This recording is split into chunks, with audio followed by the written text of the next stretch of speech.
Lahan kering yang terdapat di bentang alam Pegunungan Kapur Selatan selama ini dianggap sebagai bentang alam yang kurang subur, kering, dan tidak produktif.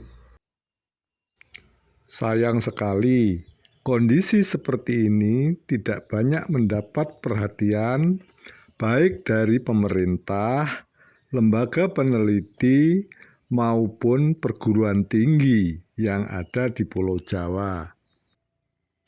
Oleh karena itu, masyarakat pegunungan yang sumber penghidupannya hanya bertumpu pada hasil bumi, di wilayah ini tidak mengalami peningkatan kesejahteraan yang cukup berarti.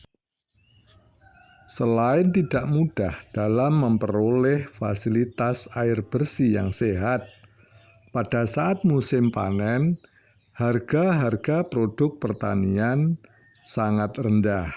Akan tetapi, ketika mereka berusaha untuk memenuhi kebutuhan pokok, mereka harus membayar dengan harga yang tidak murah.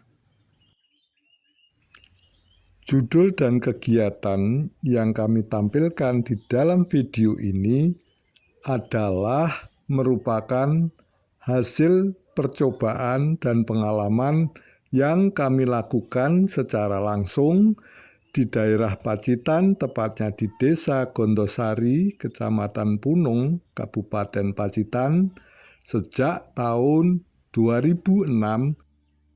Entah sampai kapan, yang jelas semua ini kami lakukan secara mandiri dan swadaya.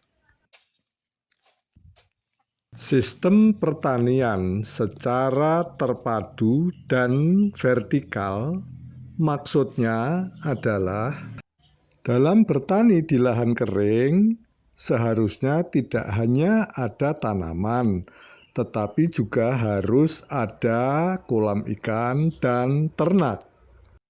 Selain memiliki nilai ekonomi, jenis tanaman ini seharusnya juga memiliki fungsi untuk pengobatan, untuk sayur, untuk tanaman ternak, bahkan untuk memenuhi kebutuhan ritual, misalnya tanaman bunga-bungaan.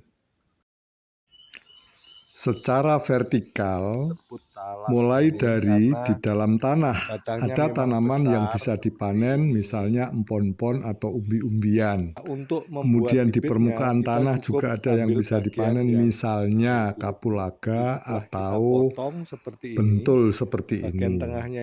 Lalu di atasnya daunnya bentul juga bisa diproses menjadi tembakau alternatif yang memiliki nilai ekonomi tinggi. Di atasnya lagi ada tanaman vanili yang juga cocok untuk di tempat yang ternaungi. Kemudian ada buah kakao yang bisa dipanen atau kopi misalnya. Sampai ke atas lagi misalnya ada jeruk, ada tanaman pisang, ada tanaman kelapa, ada tanaman petai yang berturut-turut secara vertikal tidak saling mengganggu.